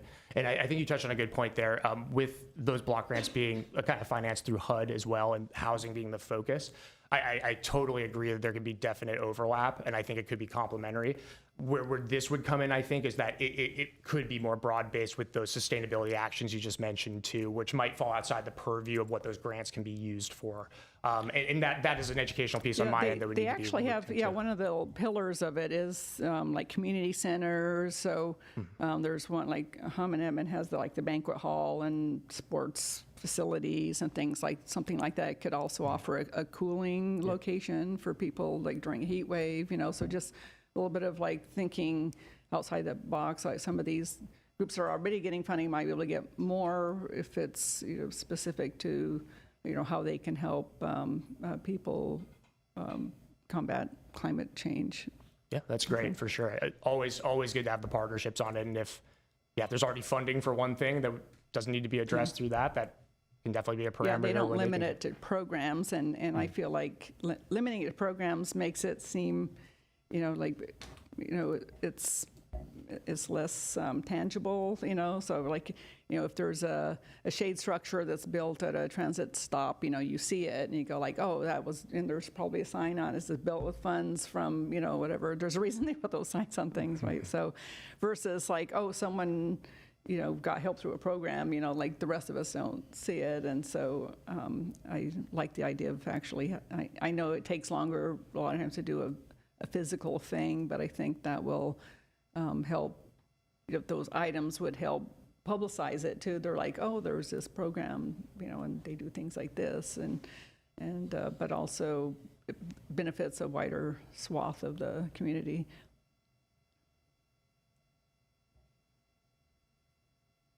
Thank you. No? Any more comments? Well, I think this is great. I guess I feel like this could, I don't know. I think it could work potentially pretty well here. If we had a way to kind of tap into the work that's been done with the community block grant and maybe synergize in some way, that'd be great. I know Mayor Asaturian is very determined to improve our community engagement in the city and the outreach that's done by the city. So, if this is something that we were to pursue, I think that's something. I think that conversation could certainly be had with her about how this could fulfill some of her maybe her goals. I obviously can't speak for her, but this may be something that would be of interest. And I like that this is already in the cap, and I know we have a very ambitious set of programs and projects in that. And so if we could incorporate more community engagement through something like this, through this model, where folks, maybe even if they didn't have the money per se, if money wasn't allocated to it, at the very least, I think we could have some participation from the community in a similar format for prioritizing projects in the CAP. I think that would be worthwhile. I like that you've proposed or suggested putting staff time to this, dedicating money to staff. I think that's something that's going to be important for the sustainment of a program like this. So yeah, I think well done, and yeah, thank you. Thank you all. Yeah. Appreciate your time. Thanks again.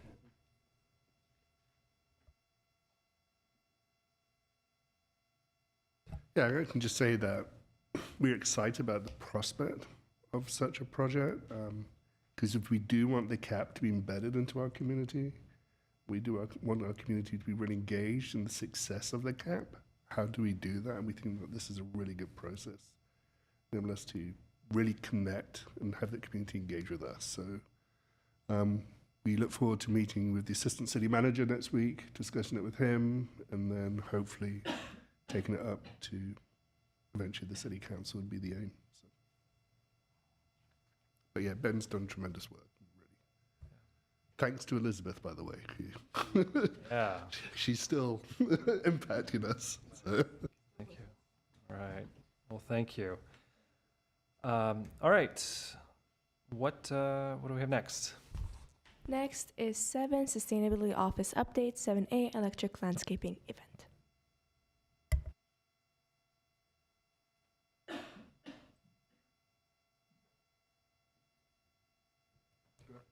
Alrighty, so this month our office has 2 events. The first one is next Saturday, our electric landscaping equipment demonstration event.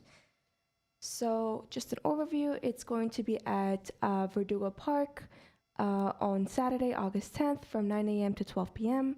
The reason we're doing it during these parameters and that location specifically is because we got feedback from the gardeners that location really worked for them and that time really worked for them, especially because we offer lunch and food during that time. So they're able to come in, snack with us, check out the electric equipment, and then go to their jobs.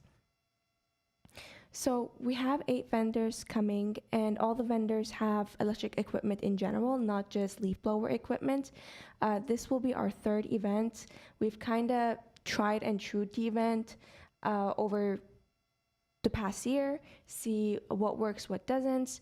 But this will be our last event before enforcement begins, September 1st, 2024, just coming up. So we have been spreading the word out there. We have been using our Glendale Youth Alliance members. They are teen workers, and we gave them a large stack of flyers, and the team members were able to go around during their jobs in Glendale and put the flyers in mailboxes, and we've actually gotten a few calls because of those flyers that they've been putting in the mailboxes of residents. And we've also been posting flyers around just hardware stores, gas stations, businesses in general, and contacting landscaping businesses in Glendale, just letting them know that for the last time, this equipment demonstration event is coming back next Saturday.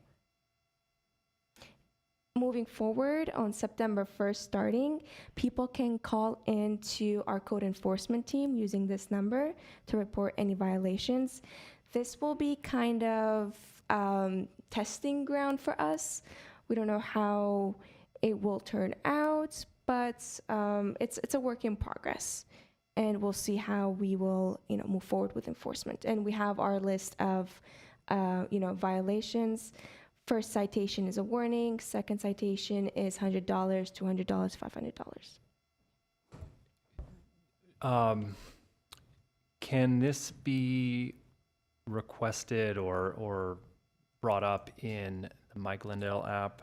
I do know there's some kind of like urgency, well, not urgency, but when you notice something happening, obviously it's nice to have a phone number to call, because as I understand it, the code enforcement needs to be able to come out and see it to give a warning. But do we have that option as well through the My Glendale app to submit a code No. request or whatever it is? Not currently. I Okay. know you can also request, like if there's graffiti or things, you could, request it through the My Glendale app. We can certainly talk and see if that is something that we can add on to the app, Yeah. like an extension of you can, report the violation directly. Another option is if, let's say, code enforcement goes and, they have to, as you said, cash the landscapers in the act. If they're not there, they can also just keep a record of the zip codes or the addresses of where these calls are coming in from, and then our staff and our consultant AGZA can go to those zip codes where we have the most number of calls coming in and just walk around during the times that landscapers are working, and if they are there, go and talk to them. Say, hey, we have this rebate. Hey, here's a flyer. That's great. I'm glad we're taking that approach as well. One other question is, I've forgotten. Anyways, please continue. Quick question. For the August 10 event, do we have an HOA distribution list that we can share it within the city? Correct. Because a lot of HOAs contract with the gardener, and the gardener may not be a Glendale-based gardener. Correct. So using hardware stores in Glendale or flyers in Glendale is not going to help. So I strongly recommend sending it to an HOA distribution list if we have one. Thank you for that suggestion. I will add that property managers too, because most of Glendale is renters, and those renting units are managed by property managers. I just remembered my question. Do we have a website for this? Yes. Dedicated specifically? Okay. Correct. And does it have information in multiple languages? No, and that is because the city itself is looking into having a translation button at the top of every website, Okay. so that you can toggle. Right, right. Our CAP website is done by our consultant, and our consultant put in translation options, but the city itself does not have that option yet, Thank you. of course. And that's it for me.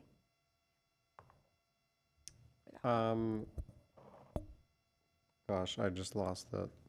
Oh, I was looking at the Glendale app. And there is a category there's a category called landscaping issue. But I don't see anything for the leaf blowers specifically.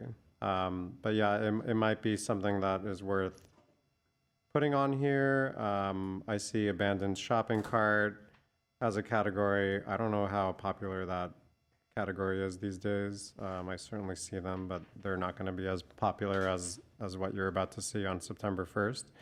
And then the one thing I did notice that I will appreciate is the app does allow you to put in photos or videos and audio. So I was thinking through the enforcement piece and how challenging this may be, and there's nothing more confirming than a video that has a very loud sound with a motor running and the dust everywhere that I think will be helpful for our enforcement folks. So I just wanted to let folks know about that. That is a great suggestion. Thank you. I had mentioned some opportunity on the My Glendale app as well for trees in distress. Like if you see a street tree where the tree grade is choking it, like on Adams Square in front of the Palmer Market, that landscape issue doesn't seem to cover it, and maybe they even need to call landscape issue something else. Like I don't think most people even know what they mean by that. So while they're adding the one for the blowers, if they could put something in for the trees. I talked to the city manager about it a while back, and he said, good idea, but that was at Arbor Day, so that was a few months ago, and nothing's happened, so maybe it slipped his mind. But. Great, thanks, Nora. All right. Righty. Item 7B, Beyond Plastic Vendor Fair. So along the same lines, our next event in August is the Beyond Plastic Vendor Fair. It's going to happen at August 24 from times of 2 to 4. Again, our consultant recommended the time window of 2 to 4 because that's when restaurants and food service providers are less busy. It's going to happen at Perkins Plaza, right over here at City Hall, just because there's free parking available. And we have invited 20 suppliers. 6 suppliers have confirmed. We are still working to confirm more suppliers to come. We are partnering with business organizations such as the Montrose Chamber of Commerce, Glendale Chamber of Commerce, and etc. to spread the word. And we are also using the LA County Food and Beverage suppliers list. And we are emailing the suppliers, the businesses on that list, and even using text messages and sending flyers to those businesses. And we also do have a website with all this information on them. And we're also doing a few other things like newsletters, posting flyers at businesses and things like that to spread the word and contact businesses directly. This is for retailers or for manufacturers? So it's gonna be, so we're having suppliers coming, Okay. and then businesses are gonna be there to speak with them. Say if, for example, today Husky Cup confirmed that they will be coming, and they offer reusable cups that can be reused. So they will be coming in, and businesses who, can come interact with the product that they're offering and see if they would like to have that product at their stores instead of plastic. Okay. So this is more catered towards businesses, it sounds Yes. like, than the general public. Yes, But community members are welcome to come and correct, experience these newfangled correct, non-plastic items. Okay. Very cool. All right. Thank you. of course. Just some quick suggestions. I know there's this CV Chamber of Commerce. I know, they may spill over into Glendale or not, but anyway, it might be worthwhile in case they cover businesses in Glendale proper. And then I assume you're in touch with the Downtown Business Association in addition to the Chamber of Commerce? Correct. Okay, great, thanks. Alrighty. Item 7C, agenda versus request tracker. Okay. So I will also be sharing this with all of you, a live link, so that the commissioners can have live access to this document over here. But this is a document that we had started in 2022, and I've we started reusing it for this cycle. We have some items. If an item is agendized, we're putting it under this column, and if there's items that are being requested, I'm putting it under this column, and as you can see, I added today's request too. And over here, we have the commission schedule, and this will be filled in as we're working through the items that are and scheduling them. Anything else to add? Yeah, thank you, Nora. This is just, I think the commission really wanted to know what was upcoming, and the commissioners really wanted to know if something said on the dais that we've captured it so that we can respond, or you can hold us to account, like, why haven't you responded to this? So we can now track and have that all information. Thank you. Question about timing and items, the drive-through ban, is that on our radar in terms of timing? I just made the request to the relevant department last week, and I have received the email. I have not had a chance to read it, but yes, we are keeping on top of that. So we'll add that to this. So by the time you get the live link, you should have information about that one here. Okay, great. And Jillian, do you know the timing of that? I thought we were reaching council had to take action. Villia mentioned to me that it was, it's a priority because the moratorium was about to expire. Yeah, so I know it's in her inbox or whatever, her to-do list. I'll just confirm that that's correct. We are on a strict timeline right now. I'm trying to think off the top of my head what the deadline is for us to take, I believe it's the final action, or one further extension. The moratorium can be extended up to 2 years total. So I don't know where we're at in that process. So there's the first 45 days, and then you have 2 extensions after that. So I'd have to check, and I can provide that information to David so he can convey it to you. Thank you. Okay, I just want to make sure and remind staff that the request is that we take an official action. So whatever procedure needs to happen before that, that we are meeting as a commission to take action for a recommendation before their deadline comes. Thank you. Should probably pop an email to Vilia as well, because I know she's working on that, just to make sure she knows we're expecting to be in the loop. I don't want to step on toes, so if that's already in the works, do you want me to ask or? Find the email and I'll forward it to you. Okay, great, thank you. All right. With that, what's next, Nora? Our last item, adjournment. Move to adjourn? Seconded. Thank you.